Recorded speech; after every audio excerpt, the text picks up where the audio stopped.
Right. So welcome back, everyone.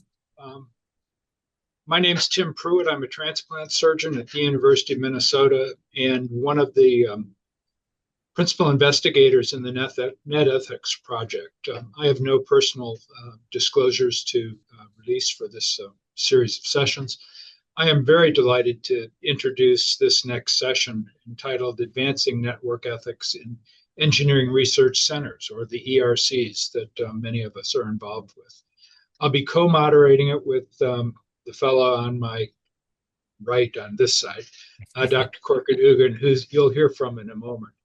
But in this session, we're going to hear from the leaders of 4 NSF-funded ERCs, and each will focus on their ethical challenges that have either can arise or have arisen in their research ethic or networks moving forward and how they're addressing those issues. Our speakers are going to be Professor Jennifer Kuzma from the Precision Microbiome Engineering ERC, Professor Andrew Smyth, who directs the Center for Smart Streetscapes, the ERC, Professor Ivonne Santiago, who co-directs the ERC for Advancing Sustainability through Powered Infrastructure for Roadway Electrification, and Sandra Rodegher, who is the Associate Director of Convergence and Workshop Planning at the Cellular Metamaterials ERC. And Dr. Rodegher is filling in for Dr. David Bishop, who's the director of that ERC, who is unable to join us. Only Dr. Uygun, who has relevant disclosures, and he will do those in a bit. As with the other ones, each speaker will present for about 10 minutes, and then we'll turn to the audience for questions after the presentations. You can post your questions as noted in the question and answer function on Zoom, or you can just do the upvote for questions using the thumbs up icon. Now I'm going to turn it over to my co-moderator, Korkut Uygun, who is going to introduce our first speaker. Korkut. Thank you so much, Tim, and thank you all for being here. I'm Korkut. I'm a professor of surgery at Harvard Medical School. I also serve as the Director of Research for Engineering Research Center, ATP Bio, and I'm a co-PI on the NetEthics grant. And in terms of disclosure, my wife and I have a variety of funding from NIH, NSF, DoD, and other institutions. We also have patents and startups in the field of cryobiology. I don't think any of them directly relate to the ethics of convergent research networks, but we are certainly active. Thanks again for all being here. I'll start by introducing our first speaker, Dr. Jennifer Kuzma from North Carolina State University. She's a distinguished professor in the School of Public and International Affairs, co-founder and co-director of the Genetic Engineering and Society Center, and the associate director of NSF ERC Premier on Precision Microbiome Engineering, where she leads the societal and ethical implications team. She serves on national and international committees, including the National Academies of Sciences and World Economic Forum. Without further ado, Dr. Kuzma, the microphone is yours. Great. Thank you so much. It's a pleasure to be here today. First, I'll talk a little bit about what we're doing with regard to net ethics approaches, and then I'll touch on the opportunities and challenges later on in the talk. So our center, Precision Microbiome Engineering, or Premier, is really focused on bioinformed design and operation of healthy buildings through microbiome engineering and promoting beneficial microbes while preventing pathogens. And so within Premier, we have the societal and ethical implications, or SEI core. And our SEI core team is really integrated into the scientific and engineering work of Premier, and I'll talk about some of the ways we've been integrating. And we have broad expertise in this core in the humanities, social sciences, and natural sciences, as well as engineering. And our work has really been grounded from the beginning on the responsible innovation approach, responsible research and innovation, and guided by its 4 principles of anticipation, which is helping all of Premier, including the scientists and engineers, to anticipate the societal, regulatory, and safety issues prior to and during technology development. Inclusion, which is including the voices of communities potentially impacted by Premier technologies, as well as the views of the general public. Responsivity, which is incorporating the views of the public and the concerns and hopes of communities and stakeholders to impact the trajectories of the technologies. And finally, reflexivity, which is helping the scientists and engineers reflect on biases, motivations, and power balances as researchers in technology development. So with respect to the two core papers that were discussed from the NetEthics team and the ATP Bio team that were presented this morning, our SCI core generally works in the area of ethics and regulation or network norms and policies. And we investigate more the macro ethical issues at the societal level and then help to translate them to impact the meso level network of Premier and its scientists and engineers. So first, a little bit about our work on these issues and our responsible research and innovation and its integration. The first thing we did in year one was develop a typology of the SEI issues through a systematic literature review. And then this typology and the premier microbiome engineering technology development case studies were used for discussion at a multi-sector workshop that brought together scientists and engineers in Premier with national and international SEI experts. So at that workshop, a subset of the participants co-authored a consensus framework for the responsible development of microbiome engineering in the built environment. And on this framework paper, we have 20 co-authors from Premier, natural scientists and engineers, the SEI team, and external experts in bioethics, public policy, anthropology, and public health. And the framework is really based on the practices of responsible innovation, which create collaborative spaces with communities to discuss the public concerns and hopes for microbiome engineering, and several ethical principles which provide the structure and guidance in these spaces. So in the article, which is in the final stages of review, we apply the framework to specific examples of microbiome engineering, and we also identify barriers and opportunities for integrating responsible development practices into microbiome engineering. The second major project that we embarked on was designed to get feedback from the US general public, because everybody's going to be impacted by Premier technologies as people move in and out of buildings in everyday residential, recreational, and workspaces. So we conducted the first national represented survey in order to assess public attitudes. And we've published 4 papers from these results with a few more in the pipeline. But most importantly, the results from the survey work have been communicated and disseminated to Premier researchers and research teams, and have even changed the trajectory of some of the R&D in Premier. And so this is kind of one example of how we've translated the macro ethical and societal issues to the meso and micro levels. We also hosted a SEI Journal Club that has led to Premier-wide policies on ways to better collect data on socioeconomic factors to avoid ghost variables, and 2, for the transparent and inclusive sharing of research results with community participants. And so we had good participation in this journal club from the scientists and engineers of Premier. And so this is another example of bringing macro ethics to the meso level network. The SE team is also embedded in the main technology development projects of Premier, collaborating along scientists and engineers. We've worked with communities in southeastern North Carolina to interview homeowners about their feelings towards potential Premier technologies for remediating fungal mold. And we've also integrated with our hospital testbed team, and we are currently interviewing people on the front line in hospitals, such as nurses, about microbiome technologies that Premier is developing to reduce antimicrobial resistant pathogens in hospital sinks and rooms. So these projects are highlighting the hopes and concerns of communities with regard to Premier technology development. They involve our SEI team working alongside the scientists and engineers as they're sampling and testing. So in year 4, we're now focused more on stakeholder and community approaches to exploring biosafety and regulatory issues, and we're co-developing case studies with Premier scientists and engineers that may challenge regulatory and risk governance systems.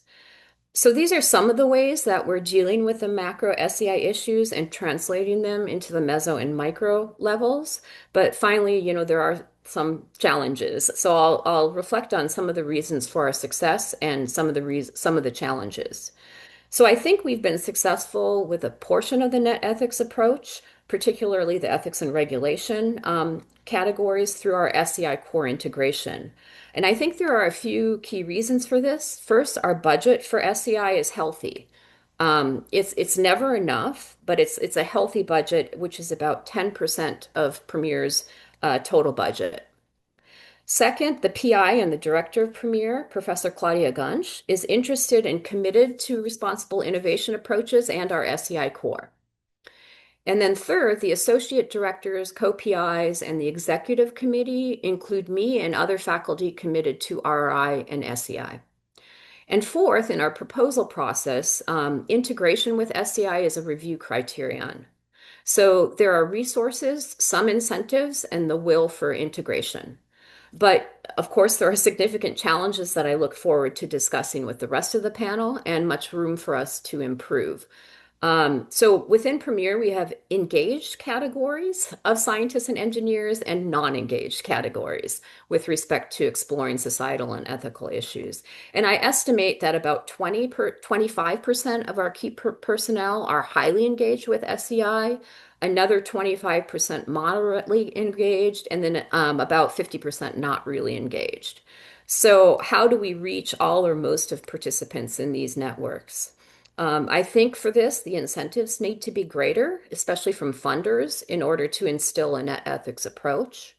Most investigators simply don't have the time and resources to engage with SEI or net ethics, and they have a lot of external pressures to produce technologies and engineering results.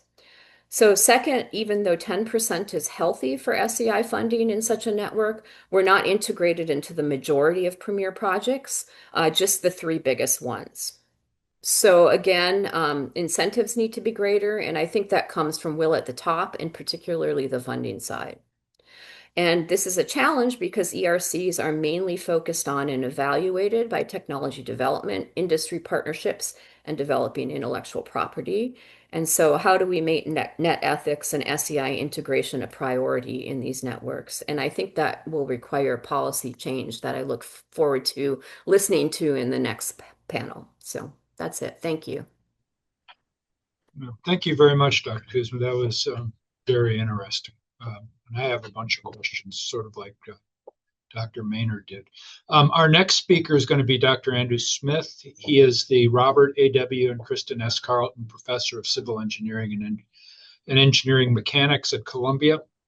He's also Director and PI of the Center for Smart Streetscapes, an NSF-funded ERC. His research interests include the development of data fusion and system identification algorithms to derive maximum information from large sensor networks monitoring dynamical systems, nonlinear system dynamical modeling and simulation, as well as natural hazards and risk assessment. He has no relevant disclosures. Please join me in welcoming Dr. Smyth. Thank you very much. Mike's yours. Thank you.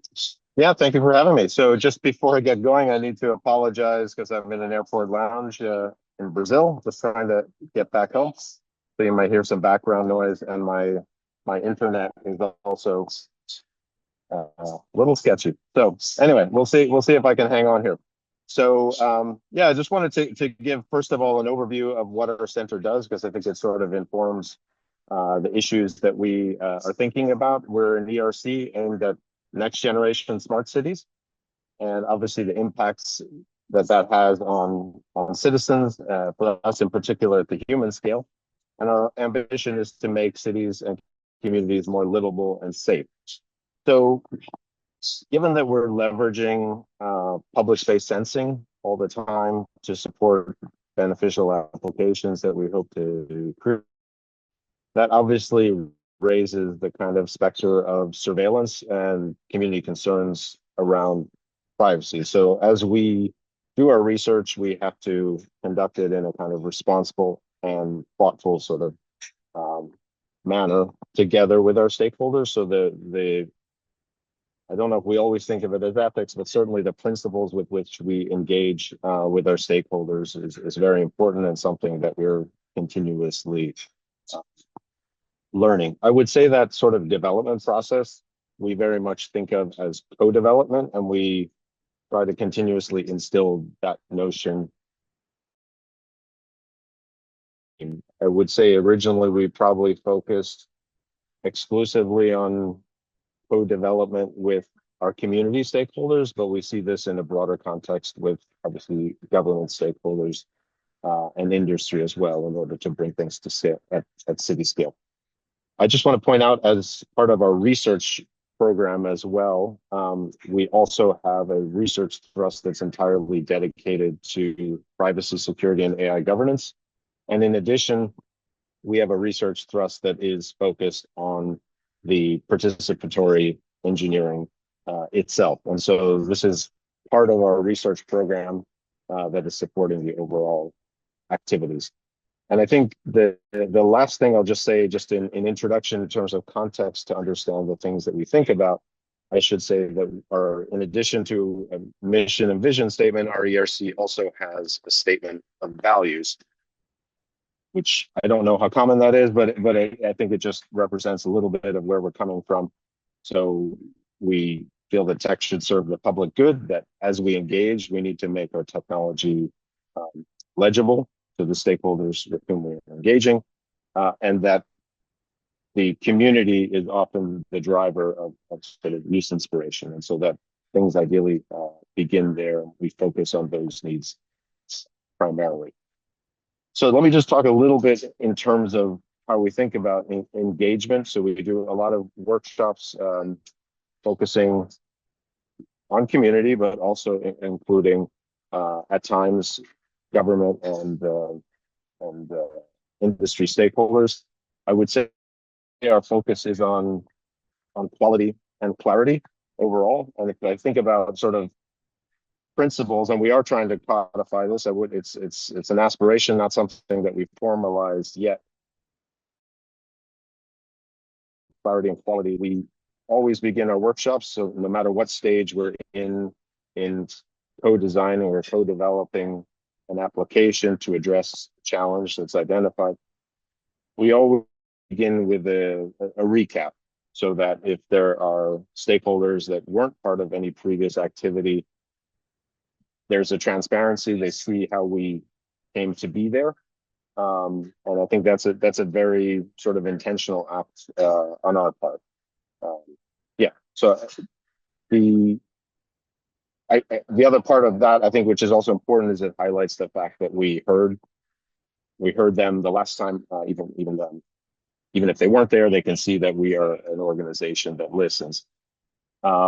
We also have a principle that when we engage, we want the decision makers in the room. So the engineers that are actually designing the applications, they're often also the facilitators. So we don't sort of outsource that to some other, perhaps more experienced person in engagement. We actually do it ourselves as engineers, and we have received positive feedback on that, because people sort of want to hear from the horse's mouth.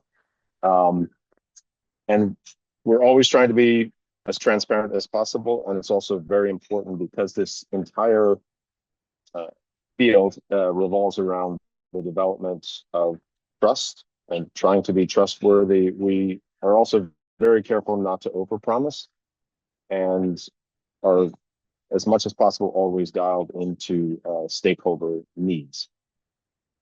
So one of the things, in order to do this, so as faculty, we are engaged with this, but we also want to train sort of our workforce of the future.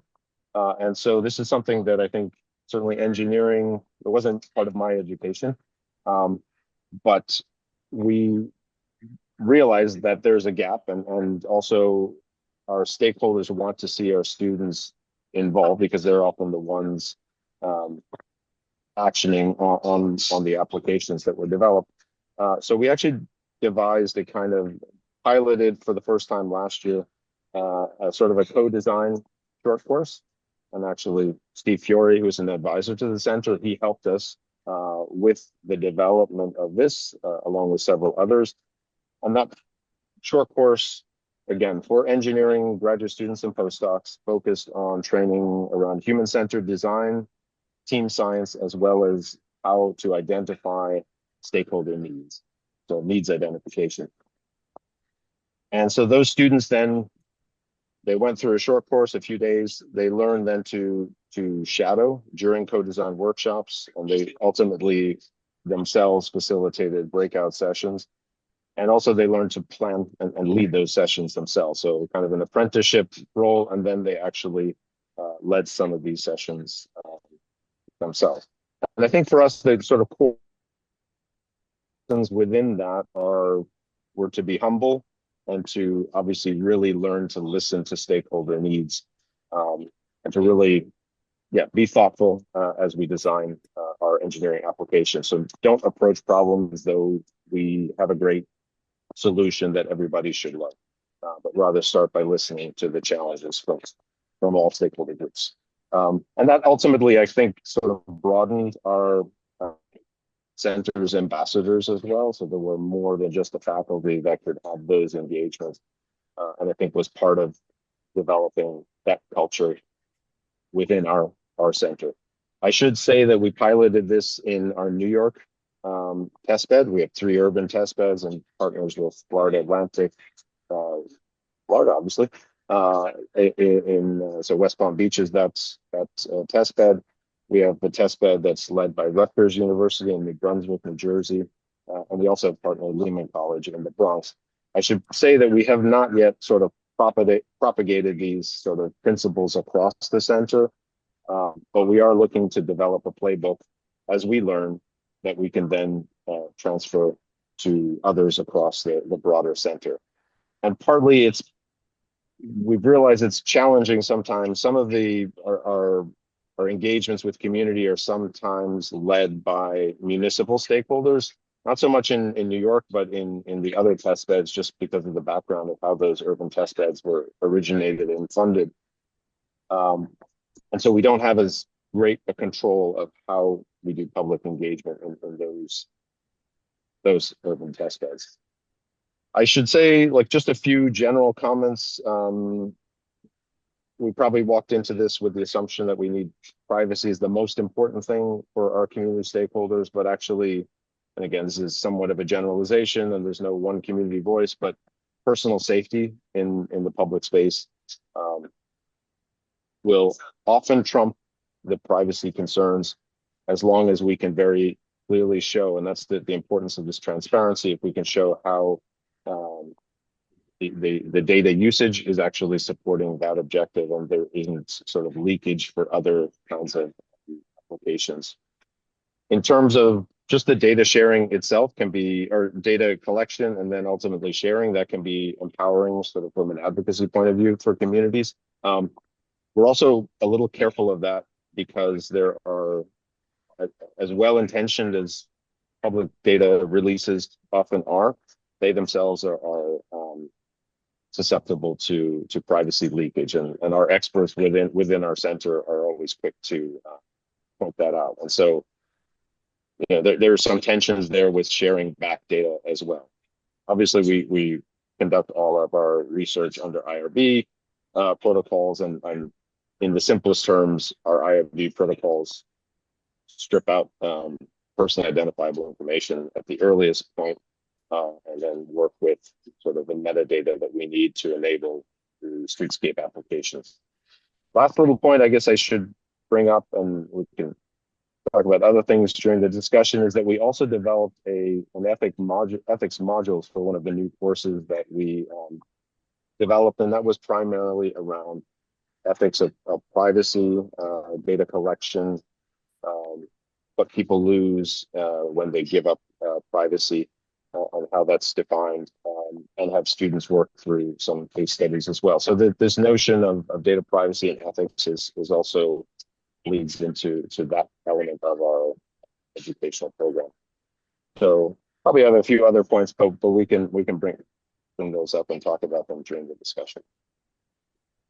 Thank you very much, Andrew. And I'm happy to report that the connection for the most part went quite well. I'm surprised.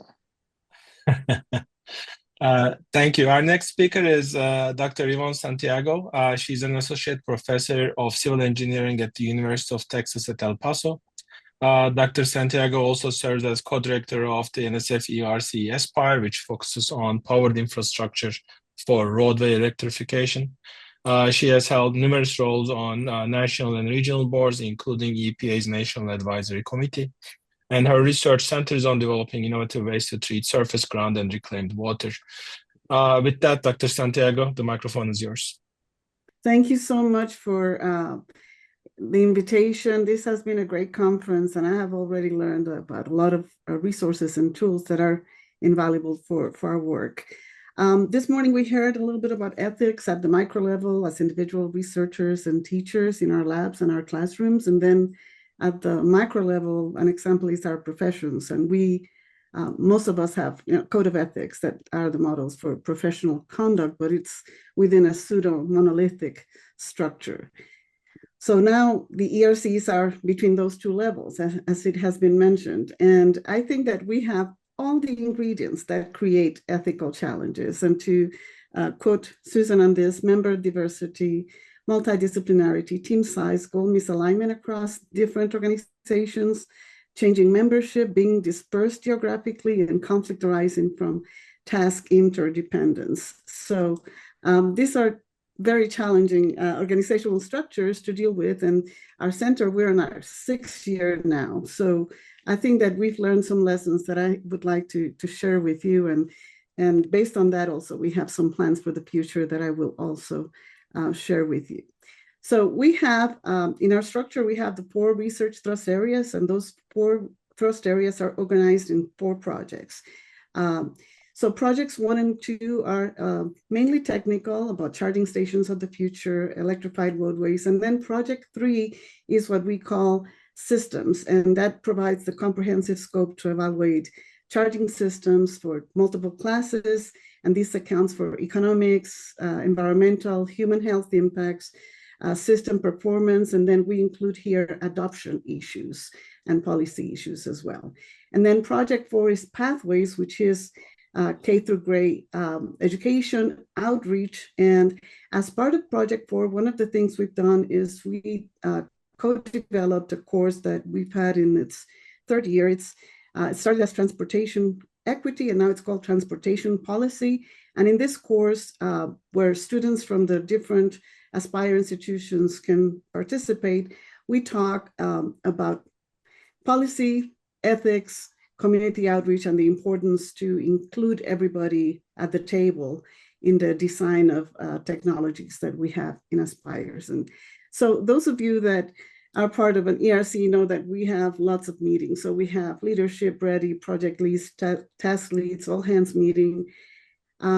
Most of these meetings are about updates and idea driven, but not so much about ethics driven. And this is one of the things that we want to change. So these have not topics of conversation around the table that we've had in the last 5 years. I would say this year we've been talking more and more about how, as we talk about the technologies, how can we ethically deploy this technology so that they're available for everybody, not just a group of individuals. And so the challenge has been, how can we create a common set of standards that we can all agree with the purpose of creating a culture of trust, right? And so within our center, we talk a lot about the culture that we want to create: trust, responsibility, fairness, and then how can we be accountable with each other, or also to our stakeholders and our communities as well. So not addressing these issues bring to light conflicts, that take the shape of miscommunication, misunderstanding, mistrust, and this can all undermine the responsible conduct of research at different levels. So in Aspire, we have our fundamental research in our labs, and then we have our test beds, our pilots, and then in the commercialization aspect, which we are now in many of our technologies, there's another conflict that arises because then stakeholders have a financial interest in our technologies. So how can we navigate that in an ethical way without undermining the research that we are doing and ensuring that this is a technology available for all? So one of the things we're doing in our 6th year is we're getting training on change management to address all the things that are important to the members of the center, to all the participants. So some of us are being trained on change management, And there's certain pillars that we abide by. And so these are going to be taken into consideration, especially because we are creating a new structure. So Aspire will be under a nonprofit umbrella, and we're creating a new organizational chart. So we're using change management to create this new structure and make sure that there's no gaps in, for example, communication, which is a big issue whenever you have this multidisciplinary institutions. And, I heard the other day, someone said, whenever the top speaks to the bottom, it sounds like a shout, but from the bottom to the top, it sounds like a whisper. So change management will allow us to raise the voice of those that are not part of the leadership team. And I would like to comment on a couple of issues really briefly: authorship and shared responsibility. And then I'll talk a bit about ethics of community engagement. That has been a topic dear to my heart, and we have learned so much in that area. It has been mentioned this morning, team science as a shared ethical responsibility, and how can we ethically allocate credit beforehand, not as an afterthought. So for this, trust has to be established. But and these are difficult conversations, but they're more difficult if they are discussed after the fact, because there could be an embargo placed on some member of the team that did not agree on the order of authorship, especially because different fields have different hierarchy in terms of authorship and journals. So this is an important concept that has to be discussed before. And so ethical practice here in this area is not just about individuals, but about a collective team. In terms of community outreach, we have some principles that we abide by, especially because we have test beds in Utah, in Indiana, in Florida. We are contributing to other test beds in Michigan and Pennsylvania. So one size does not fit all, but we need to make sure that we are at the intersection of the science, engineering, and then public confidence and trust. So we have to deal with honesty in communication, integrity, and how we use the federal funds. It was something that was mentioned earlier, and how we manage partnerships, organizations, communities, industry participants. And so the main question is, we ask ourselves who benefits from the technologies we develop and who might be unintentionally left behind. So in Aspire, we think deeply about how transportation electrification can advance economic development for all. And so I'm not going to focus on the common rule or IRB training, but on our own ethical community engagement rules. So we help co-define and co-design solutions with the community. We don't go to a community and say, this is the solution to your problem, to your air pollution problem. This is the silver bullet that will solve that. So that's one important aspect. Early, continuous, and transparent engagement. Of course, the community needs to know what's the next step before we do it. And so ensuring participation that is informed, culturally and linguistically accessible, and I would add sensitive as well. Making sure that if I approach a Hispanic-speaking community, that I provide materials and workshops in their language, and understand also the cultural sensitivity that I need to exert on that. Avoiding extractive approaches by minimizing burdens and compensating community expertise. Many of the communities have survey fatigue, and we need to ensure that we compensate the community for their expertise, just like their traditional ecological knowledge, which is so important. Long-term trust-based relationships, I always say that engagement moves at the speed of trust. I always follow that, and also it happens with the industry as well. And this is a challenge, not just in Aspire, but within our institutions, that this step of co-designing solutions with the communities is not viewed by the engineering community as a critical step in the design process. And so that's one of the things that we want to change, to understand, if we close the loop and show how the community contributed to the design or to the changes or pivoted our design to fit their needs, then we'll be able to continually advocate for having this as part of the engineering design process. And then, of course, the long-term responsibility of anticipating both intended and unintended consequences, and our intergenerational responsibility in Aspire and in all of the ERCs we're looking at, after we retire, what is going to be the impact, the societal impact that we're trying to instill in everyone. So not only in what we design, but how we work together across institutions, disciplines, and communities is what really reflects our common values. So that's what we try to advocate. Did I do good on time?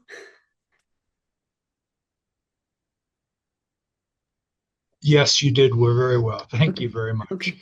Thank you. Thank you. Thank you, Dr. Santiago. Our final speaker is going to be Dr. Sandra Rodegher. She's the Associate Director of Convergence and Workforce Planning for the Cellular Metamaterials, the CELMET Engineering Research Center, and manager of the National Outreach Initiatives in the College of Engineering at Boston University. Her research focuses on the role of power and status in deliberative discourse, creating resources to support collaboration, communication, and professional development across CELMET, and developing and assessing public-facing content for schools and museums at home efforts. We're grateful that she was able to join us on a short notice and to fill in for Dr. Bishop. CELMET's director, and she has no relevant disclosures. So please join me in welcoming Dr. Rodegher. You're on. Thank you so much. Thank you. Hi, I'm really happy to be here and filling in for Dr. Bishop. Let me start just by telling you a bit about CELMET. We're an ERC. We've just entered our 9th year, and we have but one humble mission, which is to cure heart disease. So easy. And heart disease, to get serious, is the leading cause of death in the United States. 2,000 people die each day from it. That's over 500,000 a year. And currently the only cure for heart disease is a heart transplant. We'd like to change that. And so we have 2 mechanisms by which we hope to cure heart disease. The first is to engineer functional heart tissue from induced pluripotent stem cells. For those not in the tissue engineering world like me, that means they take cells like skin cells, expose them to something that turns them into stem cells, and then they turn those stem cells into heart cells. My researchers take these heart cells and assemble them into patches. And those patches have to behave like real heart tissue and then eventually integrate and coordinate with the heart someday, which they will be attached to. So our researchers work on building that heart tissue as well as developing tools and methods to assess that heart tissue's function. That's the first mechanism, building the heart tissue.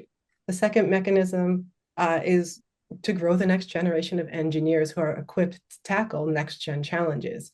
We don't expect this problem to be wrapped up neatly in a bow in the next 2 years or, not even the next decade. So there will be things that we need to hand off, and we need engineers prepared to tackle the various technical and ethical challenges that they will undoubtedly face. So really, we focus a lot on capacity building, capacity building and ethics, because it will have, I believe, a multiplier effect over time. I always think about a business HBR, I think, article that was talking about how the best way to make more ethical businesses was to train more ethical business students. And so I think that is maybe a message that transfers here. I'd also like to call it one semi-unique challenge we have to account for at CELMET. I call them cell babies. Most of our trainees have cell lines to keep alive. So that means if they're out of the lab for more than a day or two, they need to basically get a cell babysitter. I think that limiting factor shows itself in how we've developed content and offerings, because while a week-long summer institute could be really impactful, it just wouldn't really be a good fit for our trainees. So that might be helpful to keep in the back of your mind. And before I get too far into I wanted to focus on our programming within our institute. I'm going to kind of lump our activities into categories for you. I'll say formal educational offerings, informal educational offerings, and institutional structures and processes. They're not perfect categories, but I'm hoping that this helps feel more cohesive and possibly useful to you. And I'll preface this by saying our goal is not to simply educate our team on ethics. It's to get them to think critically about it, to help them feel safe enough to call out problems when they see them occur, and to have mechanisms in place for us to assess how we're doing so that we can meet needs and identify blind spots. And this really requires that we find a way to build a culture of psychological safety. In other words, a culture where people can take risks, in this case, perhaps by asking questions, drawing forward issues, and do so without fear of being punished or judged by the group. And if you'd like to learn more, I definitely suggest work by Amy Edmondson, which is replete with examples of the consequential impacts of a lack of psychological safety, from NASA explosions and medical mistakes and so on. With that being said, let's jump into the first category, direct formal educational offerings. So of course, we host educational workshops 1 to 3 times per year, typically.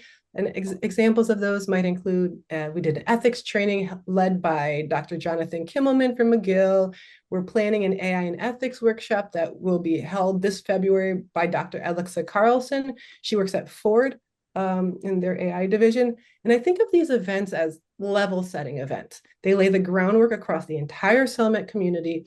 They're largely 1-hour workshops, and they give a new angle of ethics to learn about, typically from someone outside of CELMET. I think the reception is different when you bring in an external speaker. But of course, 1-hour workshops a few times a year is not enough, right? And really, when we're talking about innovation, we aren't just talking about new technologies, we're talking about new ethics problems that we need to be able to spot as they're developing. And when I think about this, I also think of Bob Cialdini's work on social influence. He calls himself a sucker, self-proclaimed sucker, for a sales tactic.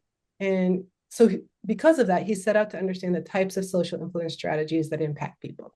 Once he understood them, he wanted to know how we protect ourselves from them. And he found that learning about the tactics helped people recognize and avoid them more in the wild. And based on what I've read in the ethics literature, I think this holds up across ethics. So I like to hold that in the back of my head, that as we're teaching people about ethics, we're helping them scan their environment regularly. And for me, this is where my second category of activities sits. Informal, you might call it non-formal, less formal educational opportunities. And these kind of look like a variety of things. They can look like resources distributed to the group, but they often require some level of intrinsic motivation, some level of self-guidance. One example would be a newsletter we do. Each newsletter includes one short written piece using minimal technical language tied to a relevant ethical concern. Typically, this is accompanied by 3 links for multimodal learning, something they can watch, like a talk on YouTube, something they can read, like an article, and something they can listen to, like a podcast episode. The topic could be more technical, such as exploring the lack of race and sex reporting of cell lines in published studies, despite the fact that we know that there are differences in heart function between men and women, for example. There are also some months where we focus on more interpersonal topics, like how to build mentoring or networking relationships. And the newsletter has been really great because it has the highest reach of all of our offerings. And it also, because you can do them so frequently, it lets you trickle out far more ethical angles over the course of a year, which is really nice. Another example of less formal learning would be our community meetings. And these are different from PD meetings. In these meetings, we might have a topic and some prompts to get us moving, but really they're intended to allow our community members to explore ethical issues together. For example, the group co-created a draft of ethics ground rules. So sometimes these meetings can have outputs like the ground rules. Other times they're just supporting a culture of open communication around challenging topics. And community meetings and retreats are just really important for team building in general. I want to note that the team science literature tells us that problem solving together can create more cohesive, stronger teams. And when we have research centers, even though we share a research project, they span multiple institutions, states, research areas. So we tend to break into smaller factions. Making time to have an immediate, concrete, shared problem, like developing ground rules, is hard, but can help with cohesion. Because after all, we want everyone to own the team and the problem, whether the problem is ethics or research-based, rather than be passive and identify it as someone else's problem. And overall, we try to be conscious of the fact that people process information in different ways. So asynchronous activities like newsletters provide time for individual reflection, and synchronous community meetings allow for group reflection. One final note about educational opportunities, and this one is especially for the trainees. I know you are busy, but when we create these type of resources, we have you in mind. We're trying to find ways to give you the necessary tools for long-term success. And I know it feels like there's no time already, but I really encourage you to take advantage of these resources to the best of your abilities. Having seen many students graduate over the lifespan of this grant, I've really gotten a sense for how the skill levels differ between students who've had laser focus on bench work and those who found ways to incorporate some other professional development. And faculty, I encourage you to encourage participation. Trainees feel much more comfortable leaving the lab, leaving the bench if they go with your blessing. Okay, on to the third type of activities, institutional processes and structure. They're my favorite. I'll try not to go on too much. Some of our institutional processes are directly tied to ethics. Ethics are embedded in the onboarding materials, like orientation packets. We have a living set of ground rules that we update regularly, like all CellMet publications must include the race and sex of cell lines. But some are less direct, such as building up the mentoring capacity of our team. This looks like providing mentoring templates and documents, training faculty and staff on how to mentor, and training trainees on how to be mentored. Mentorship, I think, is so critical to ethics because ethics looks so simple on paper, but it feels so much harder and more complicated in practice. Here's an example for myself. I once looked at a classmate's dissertation draft to discover that a model I developed as a research assistant was in there with some minor modification, but no credit. It seems straightforward. We all know we should cite sources, give authorship, etc. But it felt really confusing. Was I still the author if they modified it? If the first draft of the model was given to them by their advisor, if I never published it? I think a trusted mentor probably would have been helpful to both of us in that situation. And I really think a lot of power dynamic related ethical issues slip through our fingers because they're uncomfortable and human safety nets like robust mentor networks aren't in place. Also, evaluation is also a critical component of institutional structures for ethics for me. For trainees, we use individual development plans and skills self-assessments to help them and their advisors create improvement plans. But they're really useful at an institutional level as well because they help us identify gaps across our trainees and then develop content to fill them. And so not all the questions are ethics related, but there are some that touch upon ethics. Similarly, with our evaluator, we co-created an inclusion scale that we assessed across trainees, faculty, and staff, so we can be sure everyone is benefiting equally from participation in CellMet. We've also started doing what I'll call intermittent needs assessments, super short, super quick surveys, asking the full community, including advisory boards, what they think trainees need to learn. This helps us keep a pulse on emerging issues and also facilitates sessions with more buy-in because the community selected them. I'll also note that when you look at needs assessment data, look at what people are saying, but also look at what they are not saying. Our last needs assessment had just 2 people out of, I think, about 40 reference AI and AI ethics. To me, with the amount of federal and industry funding going toward AI, this felt like a community blind spot and also an opportunity for us all to develop. We should all be thinking about AI ethics. Okay, finally, as someone who was with Summit since year 1 and now we're in year 9, and I figured there might be some younger ERCs in the room, I wanted to share some things I wish I personally did sooner. And this is specifically speaking to me, myself, not Summit as a whole. First, I wish I embedded communications of our goals for all of our activities early and often, including in orientation materials. It took me a while to realize our team members were being good sports. They were like, I'll go to this workshop. I don't know how it helps me engineer heart tissue. And so I think we really need to say over and over again, even though it feels repetitive, this is X. And while it doesn't have to do with your immediate research, here's how it will help you. And I would have done it for team member expectations soon. You're expected to participate in XYZ activities each year. We got there, but I think it's easier to set the culture up at the beginning than it is to shift the culture after a couple of years. Second, I really wish I noticed how important non-ethics activities were to ethics.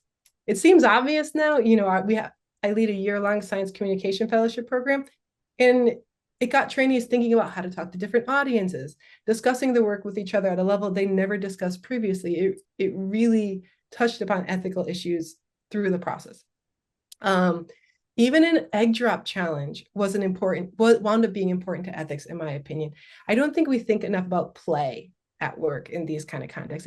But this let our team be playful together. They jokingly called out ethical issues with one another.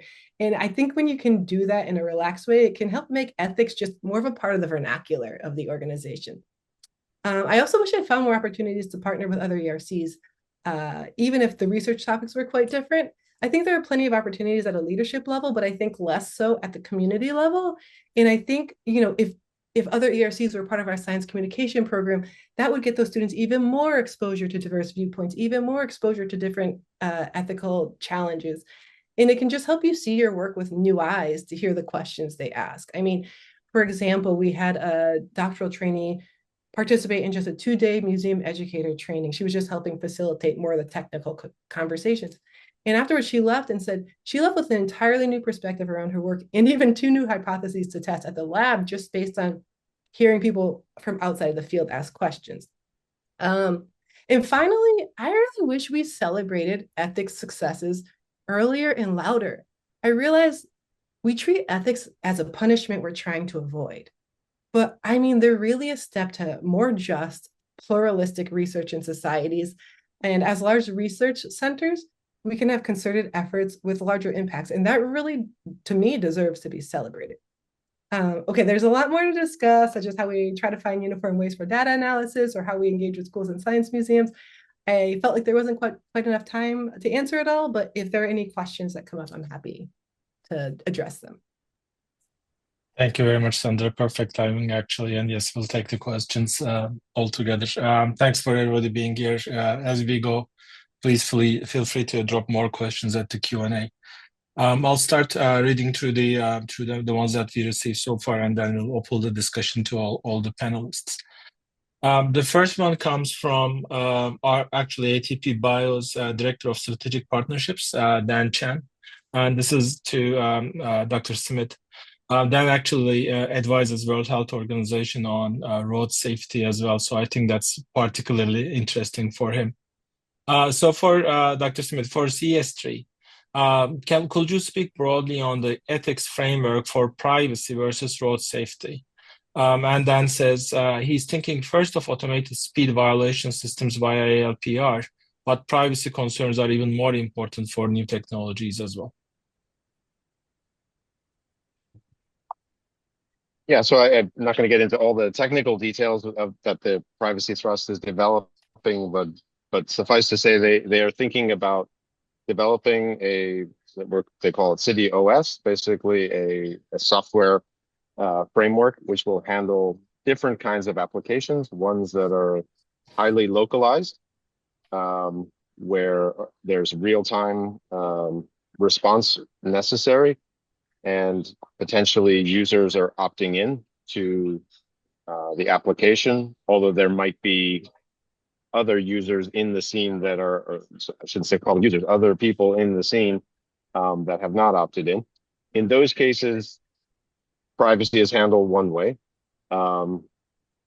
Generally, to have full functionality, one would require probably less privacy. However, we rely on an edge computing framework, which means that the computation of sensor data and the decision making is done at a more decentralized, more localized level. And so that framework is intrinsically more private.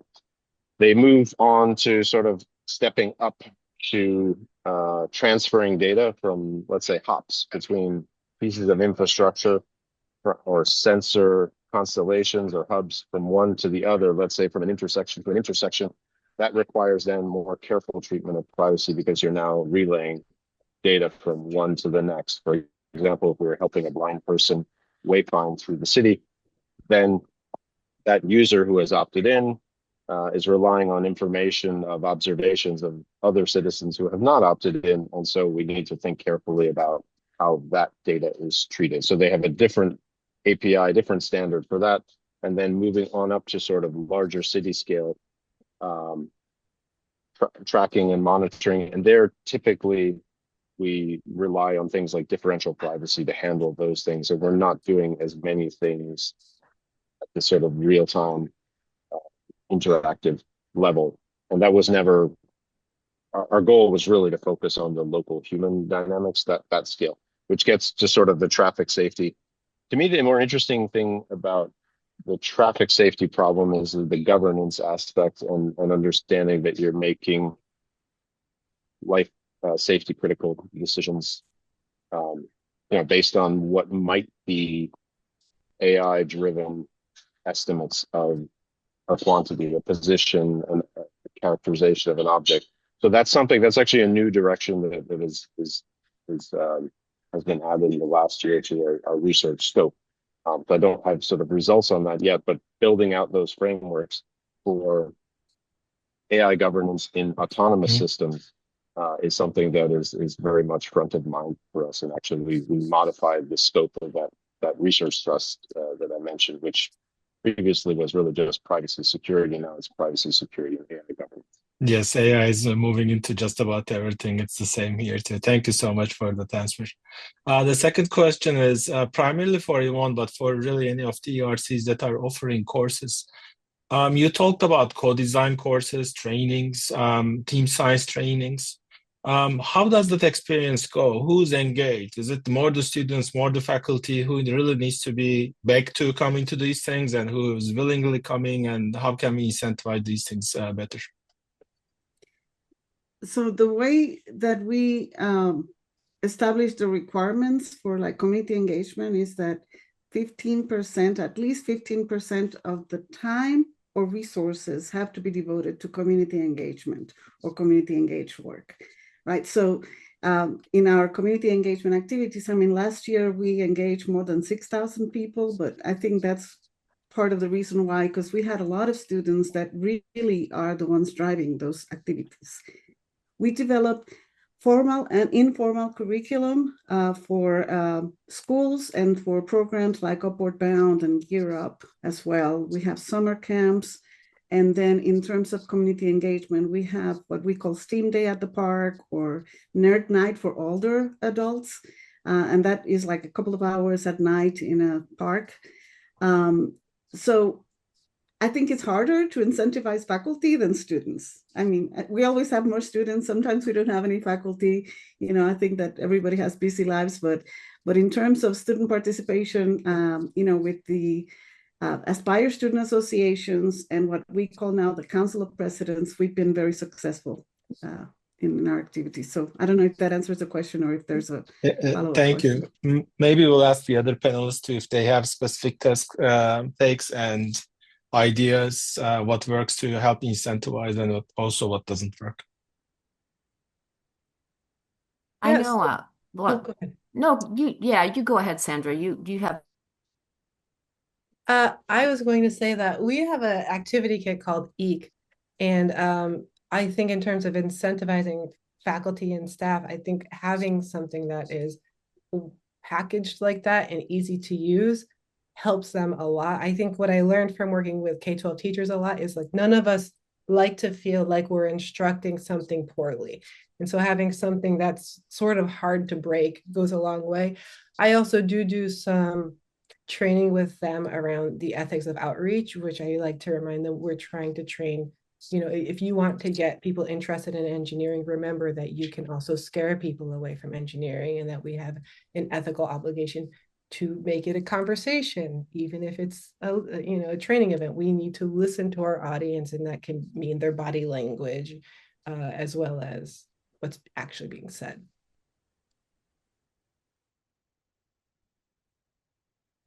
I just Thank wanted you. to Jennifer, say, would you like to take that as well? yeah, I'll just we haven't done this yet for Premiere, but we want to next summer. We're only just ending our third year right now, but we want to do this next summer. In the past, though, I had a separate NSF grant that was called Cultivating Cultures of Ethics, the CCE grant. And in that grant, we, you know, I agree that the student participation in the SEI activities, like our workshops and our discussion, has been higher than the faculty participation. But for this CCE grant, we also had a summer institute where we actually gave students a summer stipend to attend, and it was on responsible research and innovation. And we had them bring their own research and we had engineers, we had policy students, we had social science students, we had natural science students all together. So I think sometimes like summer institutes, but actually incentivizing the students with a little bit of a stipend has, helps in that regard. And just like Ivonne said too, incentivizing community participants with a stipend helps. The will is there, but they need that extra monetary resource incentive, I think, to get themselves there or else it takes away from their mainline PhD research. So yeah, I just thought I'd mention that. Yeah, if I can add something, we have a module on teach engineering that was developed by CU Boulder, and we have already prepared modules for teachers. We try and train the teachers a lot because we cannot do everything. I mean, and students can only do so much. So if you go there, one of the things that for us, it was an ethical consideration was that there's a gap in like a second to fourth grade materials for educational materials. So we wrote a children's book on electric vehicles, and that's there. So we tried to ensure that everybody's included in our activities.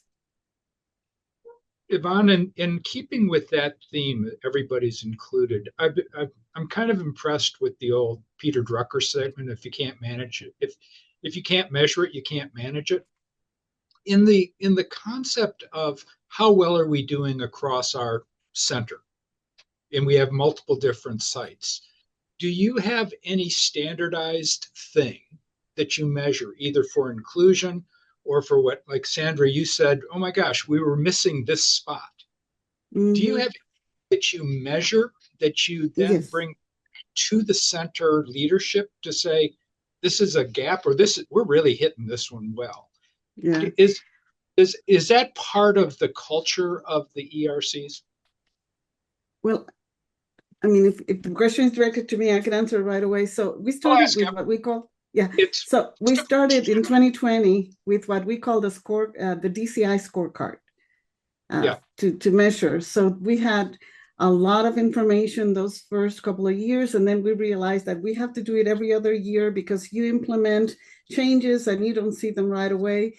So then what we're now doing, because we cannot have a DCI scorecard, is we incorporate it into the MERCI survey. All of the ERCs have to fill this survey. It's multi-ERC evaluation system. And then we are able to add some questions and tailor some of the questions. So we work closely with our evaluation and assessment team.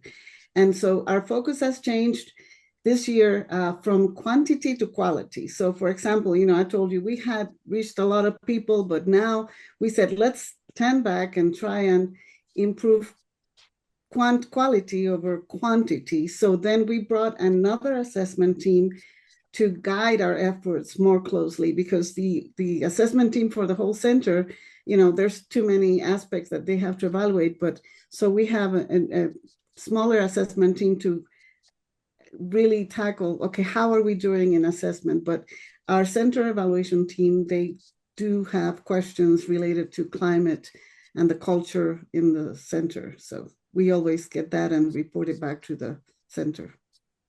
Do you find a lot of heterogeneity between the institutions within the ERC, or is it all pretty uniform?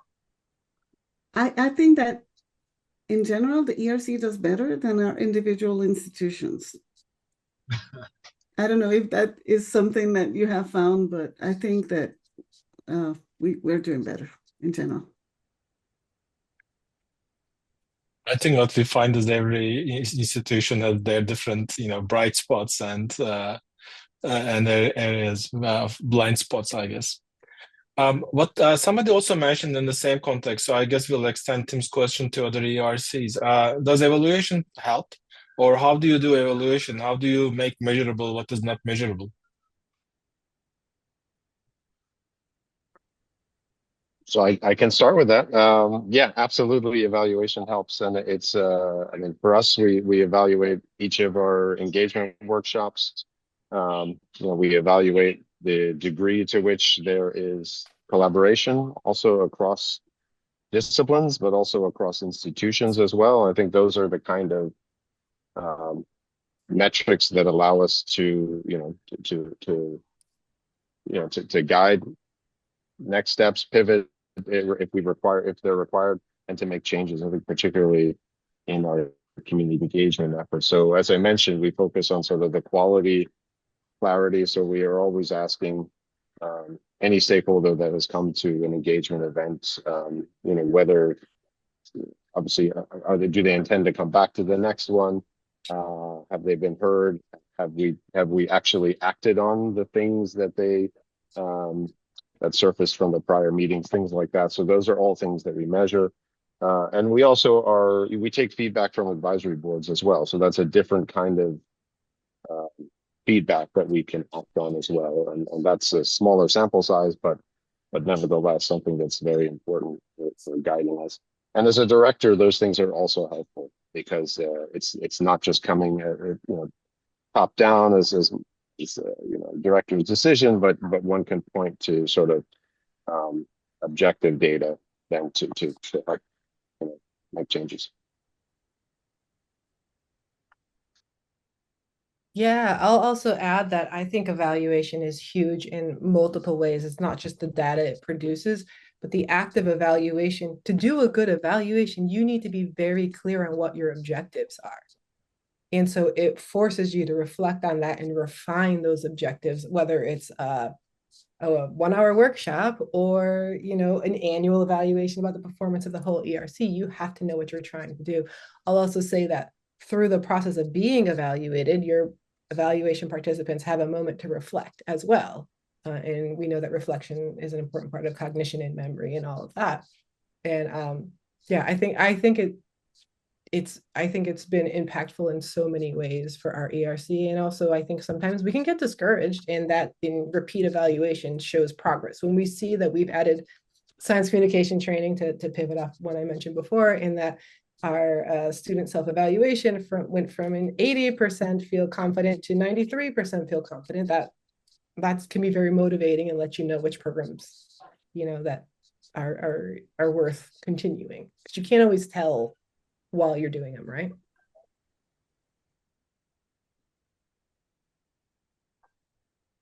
Ivonne, did you have something else to add? I noticed you unmuted. Well, no, I was going to say that the evaluation team also is very skilled at creating the questions that we need for other contexts. So for example, we do have a reporting link in our webpage for people that might feel that there's a conflict or there's research misconduct or they're not treated well. And I was not capable of making sure that the questions that were asked were appropriate questions. And so the evaluation team helped us define the questions that were needed, and they are tracking the webpage. And then I always receive any complaints because then I get them. So I would be kind of like the chief of staff in that sense. So I'm the one that receives those and communicates with the person that submitted any complaint or to talk to them if it was not anonymous. It hasn't happened much, but it has been very valuable. And especially having the evaluation team being part of, okay, how did we deal with the situation? And then do the assessment. Was this really addressed, and how it was addressed, and how can we do better? That's great. I was actually going to ask if the connection between evaluation and the culture of ethics, it's always difficult to gauge culture, although maybe that's the engineer in me talking, which likes numbers. That way I can just put a thermometer and the life is so much easier.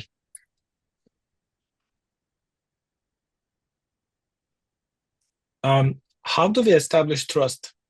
This is almost like forming the culture more so than evaluating it. But what works for you guys? It's always the most difficult part for me. It's almost a dating exercise, and you have to handhold people and play matchmaker every once in a while or problem solve for them. But what works for you?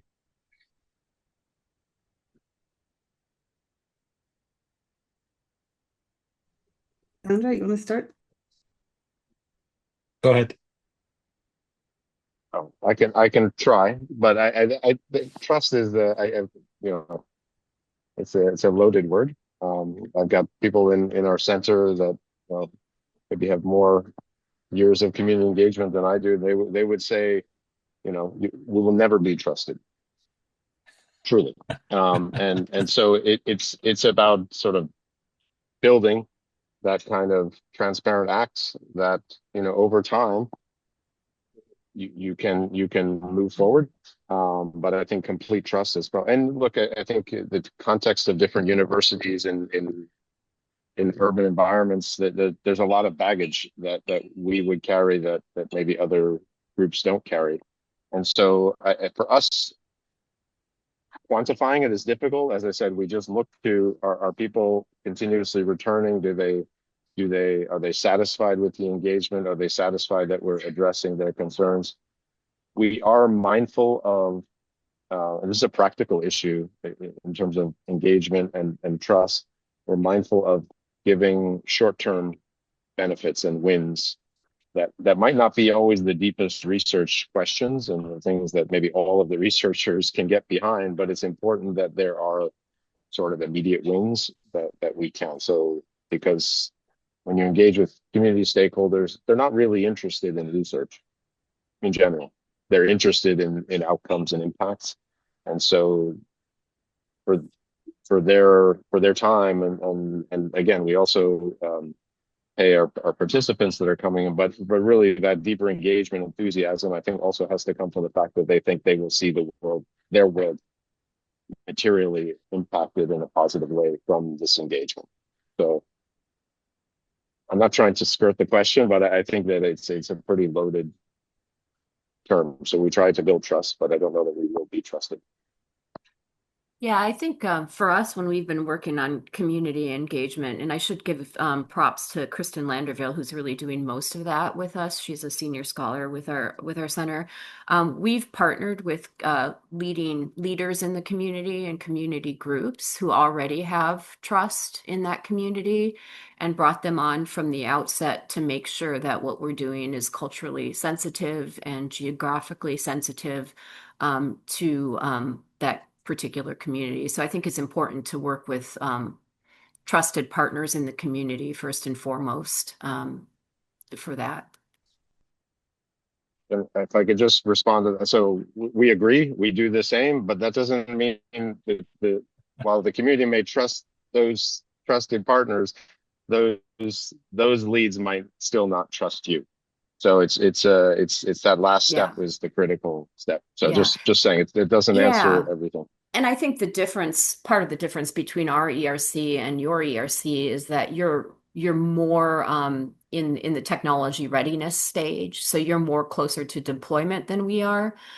We are talking, kind of more hypothetically about certain synthetic biology or biotech case studies, that will be developed in the future. And so it may not hit, as close to home with people as your technologies are hitting as they're more deployable at this stage. Yeah. Makes sense. Tim, any other questions? No, I think we have touched most. Are there any comments from the attendees, the audience? Otherwise, I think we can probably move on to the final session. The one thing I would add when it comes to, and maybe it's the cultural context that I work in a lot, is that I also have to be mindful when looking at community leaders, whether they are as trusted by the community as they purport themselves to be, because someone can hold a lot of power within a community, but it doesn't mean they actually are representing the best interest of the community. So I have found like top down, bottom up, where I'm going to talk to the person who's quiet in the room and doesn't appear to have power and get their perspective, as well as the person who's very vocal and speaking for everyone. Yeah, I agree. I think that's a great tip. So all right, sorry, go ahead, Tim. No, I was just going to agree. We both agree. It's having problem of having two moderators. Go ahead, turn it over to Susan. Thank you so much. Thank to all of our panelists and all of you in the audience.